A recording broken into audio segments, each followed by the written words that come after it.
Today I'm going to be taking part in an ITP study and getting paid for it, which is cool. I like to participate in that kind of stuff, hopefully help them figure out what ITP is all about. The I is idiopathic, so they don't know why a person has thrombocytopenia. I don't even know if that's the worst of my problems anymore. I actually was at a stand-up comedian recently, and she was talking about being over 40, and she was talking about bursitis, and I was like, I've heard of bursitis, but like, what is that? Some sort of inflammatory condition. And it made me realize like that might actually be my issue in my hip, where I have severe osteoporosis. I just assume that I just have this really shitty severe osteoporosis, but it might be bursitis. So that, I think, has been my biggest challenge, is dealing with like this incredibly, I can't remember what the T-scores are, but the T-scores are horrible. I'm going to be meeting with the endocrinologist tomorrow, who's basically the person that's helping me with the fact that I have no ovaries and all of the massive amount of side effects of that. No ovaries, just the lack of estrogen, like all the trouble that causes, which is a lot of trouble. That's my biggest problem. And one of those symptoms is osteoporosis.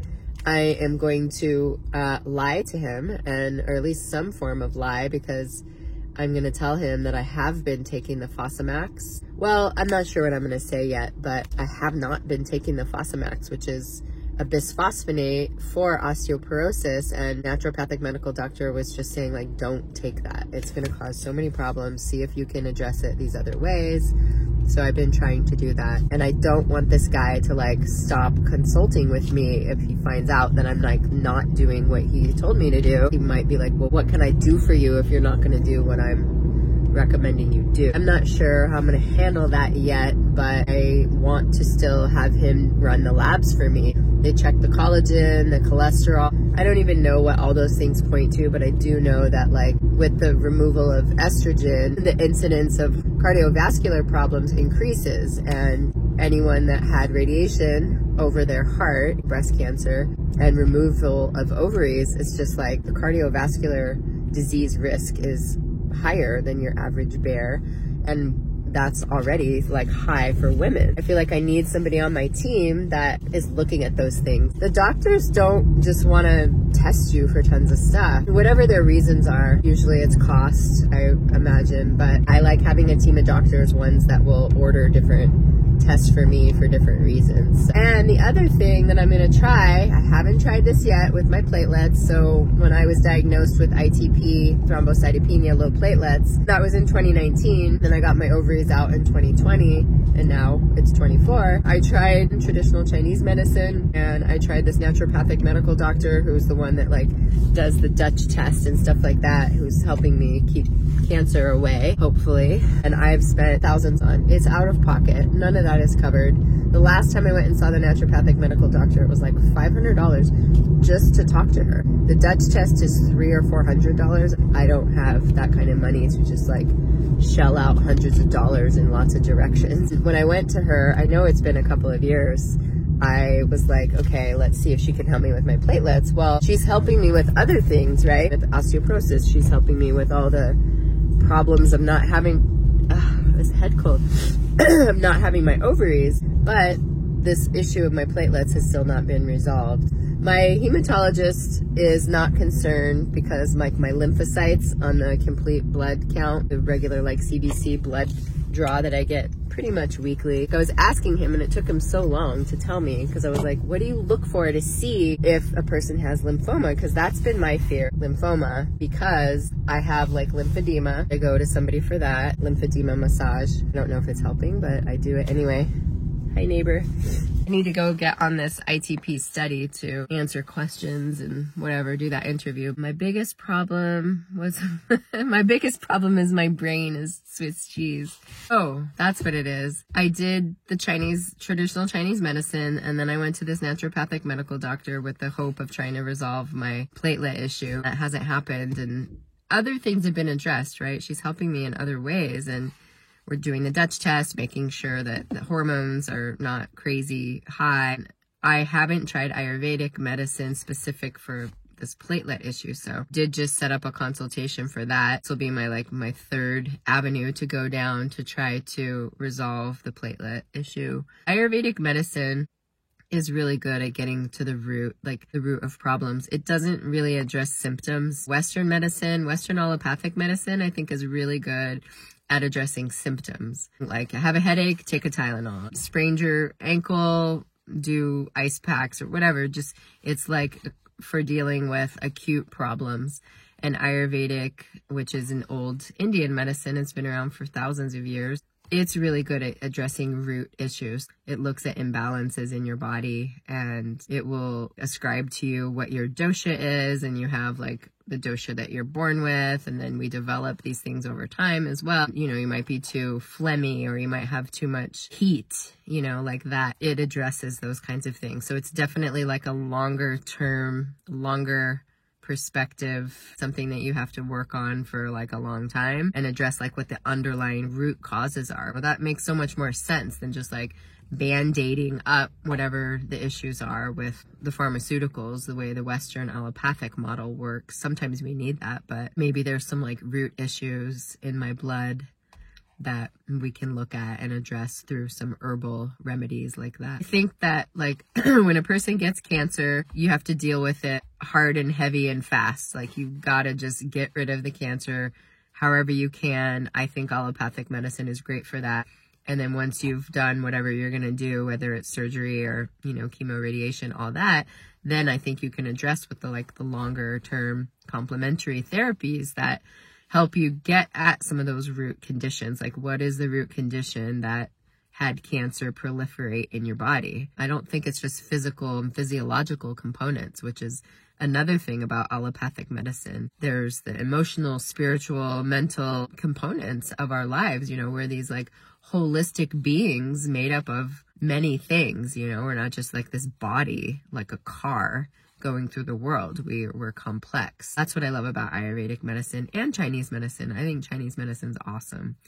It just didn't help me solve whatever my platelet issue is. So I don't know if it can be solved. I've now been living with it. Like, it'll be 5 years in a few months or something like that. That's a long time. Wow. But I do still do the subcutaneous infusion injections. I put the needles into my body once a week. I get this immunoglobulin, which is a blood product from many people donating blood or donating plasma, or I don't actually know how that piece works. I think they're donating plasma, and I need to take that to counteract the fact that my body is eating the autoimmune disorder of having thrombocytopenia. Like, my body is eating the platelets. So as far as they know so far, and as far as what I know, is that the bone marrow is like what produces the, I'm gonna sneeze. The bone marrow produces the platelets, and that seems to not be a problem.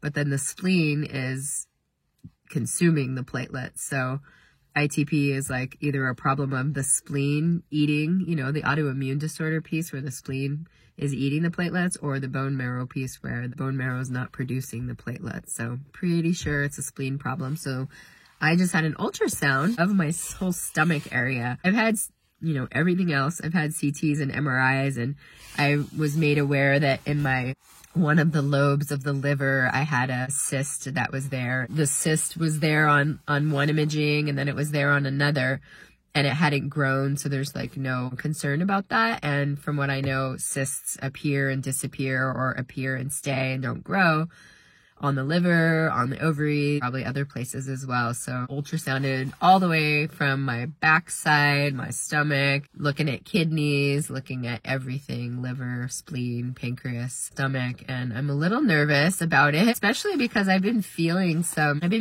like a lot in the spleen area on the right side of my liver. Just sometimes when I eat, sometimes when I drink, sometimes I'll just get weird sensations that happen there. And so it's always a little bit scary when you've gone through cancer, gone through extreme health conditions. Like, okay, what is that? You know, hopefully, cross my fingers, say a prayer, everything goes okay. I should find out tomorrow about that. I feel basically healthy. I was running, which felt amazing. And I did like a 10K run on Thanksgiving, which has now been a while.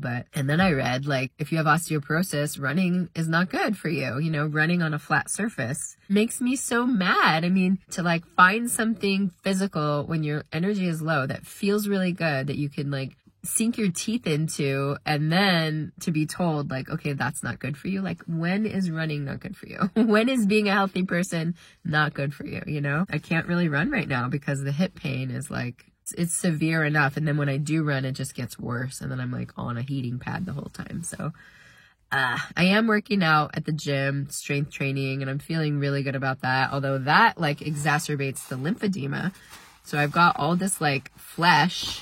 I can't tell if it's fat or lymph. They did ultrasound it. They said there's no, like, nothing to be concerned about. So I think it's just the shape of my body. When you elect to go flat, have an aesthetic flat closure, obviously you have no breasts, but there's more to it than that, because the way the muscle would lie on the chest and them taking out the flesh, the breast, I think the muscle, it just not only leaves you concave, but it leaves like everything else like protruding, you know? So it's just, the shape of my body is so bizarre now. It'd be one thing if I was just flat. I'm not. I'm like lumpy and bumpy.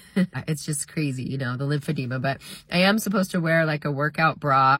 So that's another thing. It's like, okay, well, you're working out. That's supposed to be good for you. But then it might exacerbate the lymphedema. So sometimes I get these like broken blood vessels in my hand. My veins, I swear to God, chemo.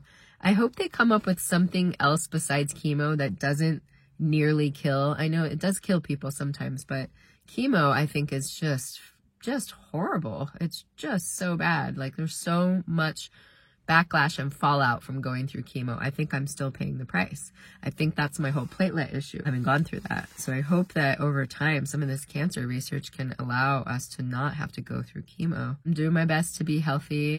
I'm in a punk rock band with my boyfriend, which is really fun. We started a band. It's rock, punk rock, but I feel like I'm 49. I'll be 50 this year. And I think going through cancer is just like giving me a new lease on life. I mean, I have a really incredible relationship. I'm so grateful for him.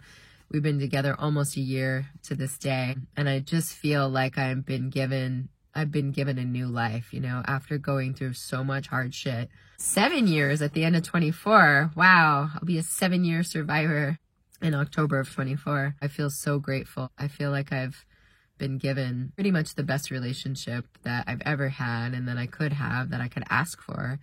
And I feel basically healthy. I'm feeling pretty good.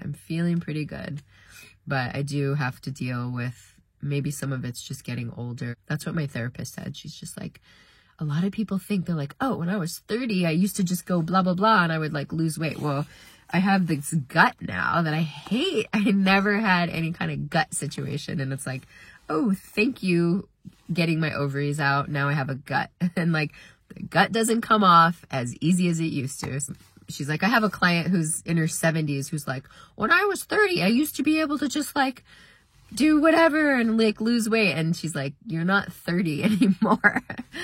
And so I'm just looking at like the difference between 40 and 50 is massive. It's so big. For me, I felt like I was on top of the world when I was 40 years old. Like, I was like, what's this over the hill thing? Like, people are crazy. I feel amazing. I like the way I looked. I like the way I felt. All of it was just great. And then I got cancer at 43. And now at 49, I'm like, wow, I feel at least 49. I feel 59. Although probably when I'm 59, I'll be like, oh my God, 59 is so much harder than 49. That's what's up in my world. I'll report back after I do Ayurveda and see if that has any effect on the platelets. I hope it does. Thanks for listening. Appreciate it. Take good care.